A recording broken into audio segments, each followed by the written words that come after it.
Autoridades han vuelto a hacer acto de presencia en una de las zonas más calientes y estratégicas del mundo.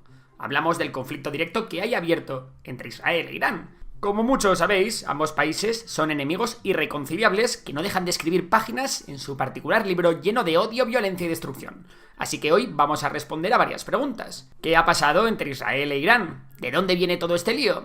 ¿Y es esto el principio de una guerra a gran escala? Pues venga, pónganse cómodos, que empezamos. Para entender esta historia tenemos que ir algo atrás en el tiempo, concretamente hasta el nacimiento del Estado de Israel en el 1948. Por entonces, Israel iba sobrado de enemigos, que básicamente eran todos los países árabes de su alrededor. Hablamos de países como Egipto, Jordania, Siria o Irak. Sin embargo, por aquel entonces Irán no estaba entre la nómina de los mayores enemigos de Israel. De hecho, bajo el reinado del Shah, Mohammad Reza Pahlavi, Irán mantenía una postura neutral o incluso cordial hacia el nuevo Estado judío. Y es que aquí se cumplía eso de que el enemigo de mi enemigo es mi amigo. Y lo que ocurría era justo eso, que ambos países compartían enemigos. Sin embargo, estas relaciones comenzaron a resquebrajarse con el tiempo, especialmente a medida que los vientos políticos en Irán empezaron a cambiar. La población iraní, cada vez más descontenta con el autoritarismo del Shah y su proximidad a Occidente, comenzó a gravitar hacia los llamados revolucionarios, liderados por el ayatolá Ruhollah Khomeini. Sin embargo, de la noche a la mañana todo cambió. En 1979, la población iraní, harta del autoritarismo y la corrupción del Shah y su gobierno, estalló y se inició una revolución islámica, en la que los ayatolás tomaron el poder proclamando la República Islámica de Irán. ¿Y quiénes eran los ayatolás? Pues clérigos chiitas de alto rango que rechazaban la occidentalización de la sociedad iraní y buscaban la vuelta a las leyes islámicas tradicionales. Aquí es importante entender que el Shah era aliado de Estados Unidos. ¿Quién nos lo iba a decir a día de hoy? Que Irán pudiese ser aliada de Estados Unidos, Pero sí, lo era. Y claro, eso es algo que los ayatolás no estaban dispuestos a consentir. Así que lo dicho, los ayatolás, liderados por el famosísimo Khomeini, echaron al Shah, tomaron el poder y cambiaron Irán por completo, instaurando una teocracia. Khomeini adoptó una postura abiertamente hostil hacia Israel, marcando un giro de 180 grados en la política exterior iraní.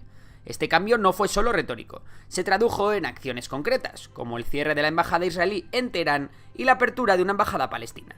El mensaje era claro: a los judíos ni agua, y el propio Khomeini calificó a Israel como un enemigo del Islam y un cáncer. Las relaciones previas entre Irán e Israel incluían cooperación militar, venta de petróleo y proyectos agrícolas. Con la revolución, estos lazos se cortaron. Irán cerró los canales de comunicación con Israel y comenzó a desarrollar una estrategia con la que sigue a día de hoy. ¿Cuál? Muy sencillo: financiar y apoyar a todo aquel que quiera hacerle daño a Israel.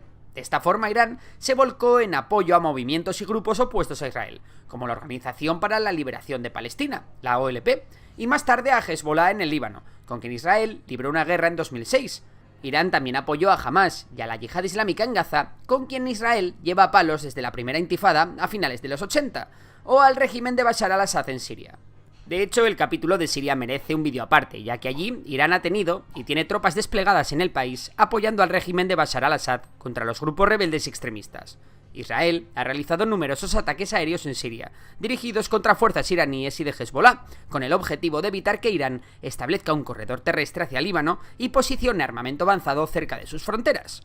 Por su parte, Israel no se ha quedado de brazos cruzados. Aparte de intentar debilitar a los grupos proxys iraníes en toda la región lo máximo posible, Israel también ha recurrido a la guerra sucia contra Irán, haciendo todo lo posible por debilitar al régimen de los ayatolás. De hecho, Israel ha sido acusado de apoyar a grupos opositores dentro de Irán y sus alrededores.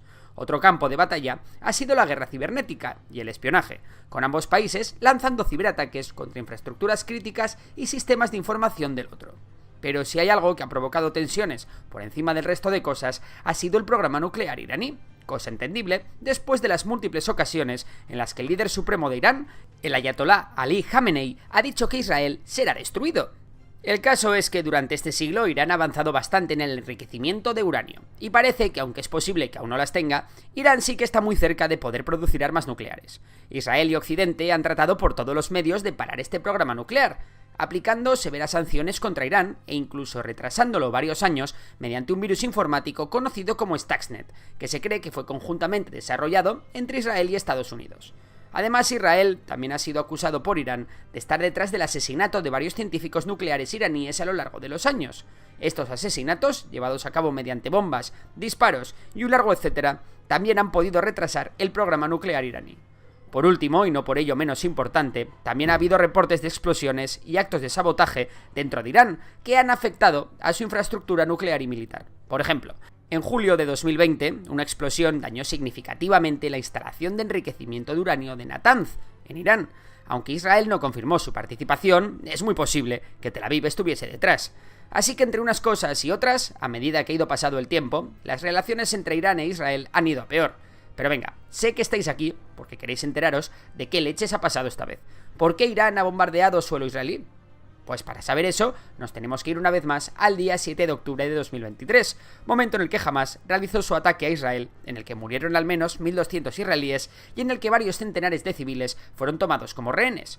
Como todos a estas alturas sabéis, el primer ministro israelí, Benjamin Netanyahu, respondió a este ataque con mano de hierro, iniciando una campaña de bombardeos y una ofensiva terrestre contra Hamás en Gaza, que sí, ha golpeado muy duro a la organización, pero también ha provocado una masacre entre la población civil y la destrucción de gran parte de los edificios e infraestructuras de la Franja de Gaza. Pues bien, Irán ha hecho todo lo posible por defender a sus aliados palestinos, y eso ha incluido el movilizar a todos sus aliados que conforman el eje de resistencia. Hablamos de los hutíes de Yemen, de las milicias chiitas iraquíes o de la mismísima Hezbollah. Así que, sin atacarse directamente, la tensión entre Israel e Irán ha aumentado hasta cotas inimaginables desde hace unos meses. Recordemos que Irán está gobernada por una dictadura teocrática y que Israel tiene el gobierno más ultranacionalista y extremista de las últimas décadas. Pues bien, esta especie de pacto no escrito, de no atacarse directamente, cambió el 1 de abril de 2024, cuando la aviación israelí bombardeó un edificio anexo a la embajada iraní en Damasco, en un momento en el que se celebraba una reunión militar de máximo nivel. El ataque dejó 16 muertos. Como es lógico, tras el ataque y la muerte del querido general iraní, los ayatolás prometieron venganza, y finalmente Irán acabó respondiendo. La respuesta fue un ataque coordinado con Hezbollah y los hutíes, en el que desplegaron misiles y drones dirigidos hacia varias instalaciones estratégicas israelíes. La mayoría de estos proyectiles fueron interceptados por los sistemas de defensa aérea israelí. El gobierno de Netanyahu respondió sin cebarse demasiado, atacando 3 objetivos cerca del aeropuerto internacional de Isfahán, incluyendo un radar del sitio nuclear de Natanz. A partir de aquí el conflicto entró en pausa, ya que ambas potencias entendieron que la situación quedaba en tablas después de estos 2 ataques a pequeña escala en los que no hubo repercusiones serias. Eso sí, aunque el conflicto directo con Irán tardaría en reanudarse, no os penséis que la guerra entre Israel y los proxies iraníes iba a terminar aquí. El conflicto entre Israel y Hezbollah, especialmente en torno a la frontera entre Líbano e Israel, ha estado muy activo desde entonces. Recordemos que Hezbollah es el mayor aliado de la causa iraní. Pues bien, tras un bombardeo en distintas áreas al sur del Líbano sucedido el 30 de junio, Irán advirtió ante la ONU que si Israel se atrevía a tocar el Líbano, la cosa iría a mayores. Y no veáis si Israel se atrevió. Un mes más tarde de estas declaraciones, Israel llevó a cabo un ataque aéreo en un barrio de Beirut, matando a Fuad Shukr, un alto comandante de Hezbollah, junto con 3 civiles, entre los que se incluían 2 niños. Y si esto ya era una razón de peso para animar a Irán a escalar el conflicto, la siguiente ya ni te cuento. Ismail Haniyeh, líder de Hamás, fue abatido por un ataque israelí mientras se encontraba en Teherán. Este ataque no es un golpe tan duro a nivel organizativo para Hamás, puesto que su estructura no es muy jerárquica, pero sin duda es un enorme golpe a nivel psicológico. Y ya no solo para Hamás, sino también para Irán, que no ha podido defender a un aliado de tal magnitud en su propio territorio. Pero todo esto no es nada en comparación con lo que vino después, y es que Israel definitivamente se puso entre ceja y ceja a acabar con Hezbollah. Para comenzar a debilitar a la organización libanesa, Israel ejecutó la explosión de los dispositivos de comunicación de Hezbollah, causando varios muertos, miles de heridos y dejando a la organización muy mal comunicada, en lo que es una de las operaciones de inteligencia más impresionantes de la historia.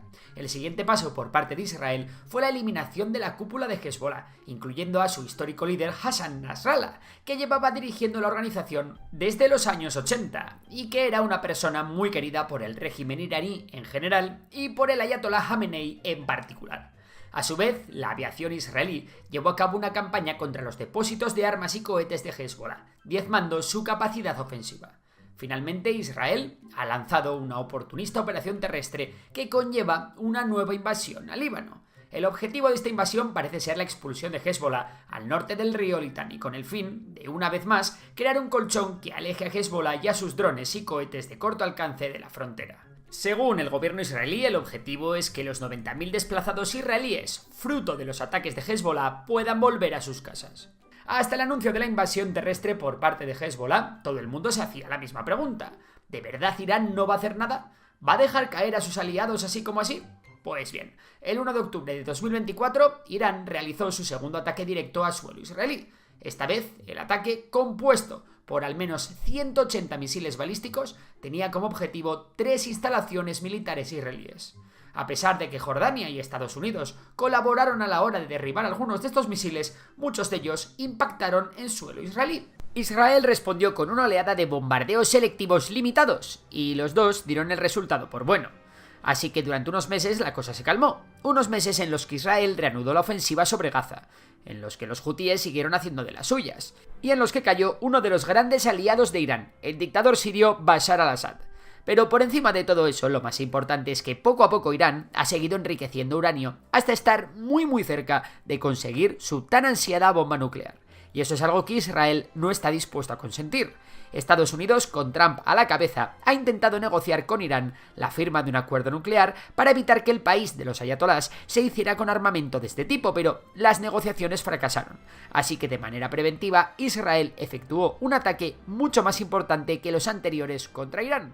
El ataque israelí vendría por dos frentes. Por un lado, más de 200 aviones de guerra, entre los que había F-15, F-16 y F-35, se encargarían de lanzar sus misiles desde Irak, mientras que operadores del Mossad infiltrados en Irán volarían sus drones contra diversos objetivos. Estos últimos fueron los primeros en actuar, cegando radares clave en torno a la capital y a las instalaciones nucleares de Natanz. Con los ojos electrónicos de Irán ya aturdidos, la Fuerza Aérea israelí abrió la operación Rising Lion. ¿Y cuáles han sido sus objetivos? Los primeros misiles cayeron en Teherán, concretamente en los domicilios de algunos altos cargos del régimen. Ataques que, por cierto, se cobraron la vida de algunos civiles. En este ataque, Israel acabó con varias piezas importantes, ya que horas más tarde la televisión estatal iraní confirmó la muerte del comandante en jefe de la Guardia Revolucionaria Islámica, el general Hossein Salami, y horas más tarde la de Mohammad Bagheri, jefe del Estado Mayor. También fueron asesinados al menos 2 científicos nucleares de primera línea. No obstante, tiene pinta de que la lista de líderes militares eliminados es bastante larga. Más allá de eso, también fueron atacadas infraestructuras clave en diversos puntos de Irán. Os podría aburrir con un montón de nombres y lugares, pero como creo que ahora mismo eso no aporta demasiado, lo dejaremos en que han sido atacadas instalaciones nucleares clave, como infraestructuras de enriquecimiento de uranio, zonas de I+D, talleres de ensamblaje de drones, bases desde las que operan misiles balísticos, aeropuertos, bases militares y una importante ristra mayor de objetivos clave, no solo para el programa nuclear iraní, sino también para que el país persa pueda ejecutar una hipotética respuesta contra Israel. Pero lo más importante es que el gobierno israelí ha dicho que la operación sigue su curso y que podría extenderse por varios días. De hecho, a fecha de edición de este vídeo, los israelíes continúan atacando objetivos en Irán. Otra cosa que aún está por ver es la magnitud de la respuesta iraní. Lo que sí sabemos es que al alba Irán lanzó más de 100 drones Shahed hacia territorio israelí. No obstante, todos ellos fueron interceptados por la defensa aérea, por los destructores estadounidenses desplegados en el Mediterráneo Oriental y por los cazas occidentales que patrullan la región. Lo que llama la atención es que seguramente Irán esté bastante sola a la hora de enfrentarse a Israel, ya que desde Hezbollah han indicado que no esperan iniciar ataques contra Israel en respuesta a los ataques israelíes contra su aliado iraní. No obstante, se espera una respuesta contundente por parte de Irán. Las banderas rojas ya ondean en las mezquitas en señal de venganza, e Israel está en alerta máxima. Mientras, la Organización Internacional de la Energía Atómica ha logrado certificar con datos suministrados por sus inspectores y sensores que no se detectó ninguna fuga radiactiva por el momento. Parece claro que con este ataque, Israel busca una acción más decisiva que en ocasiones anteriores. En mi opinión, los bombardeos no buscan solo retrasar el programa nuclear iraní, sino crear el caldo de cultivo perfecto para un cambio de régimen en Irán. Recordemos que el régimen de los ayatolás no pasa por su mejor momento, y que la oposición interna es muy pero que muy importante. Por su parte, Donald Trump ya se ha pronunciado, advirtiendo a Irán de que tiene que firmar sí o sí el acuerdo nuclear si no quiere seguir sufriendo más ataques. ¿Y qué hay de las potencias suníes y de Europa? Bueno, respecto a los primeros, Arabia Saudí ha condenado el ataque israelí y veremos hasta qué punto permite que se use su espacio aéreo para defender los cielos israelíes. Respecto a la Unión Europea y Reino Unido, lo que podemos esperar es que hagan llamados a la calma y se impliquen de forma limitada en interceptar los drones y misiles que sean lanzados desde Irán. Y ahora es turno para ti. ¿Podrá Irán aguantar las embestidas de Israel? ¿Cómo será la respuesta iraní? Si te ha gustado el vídeo, sabes que puedes dar a like, suscribirte y nos vemos en próximos vídeos. Por lo demás, un saludo y hasta la próxima.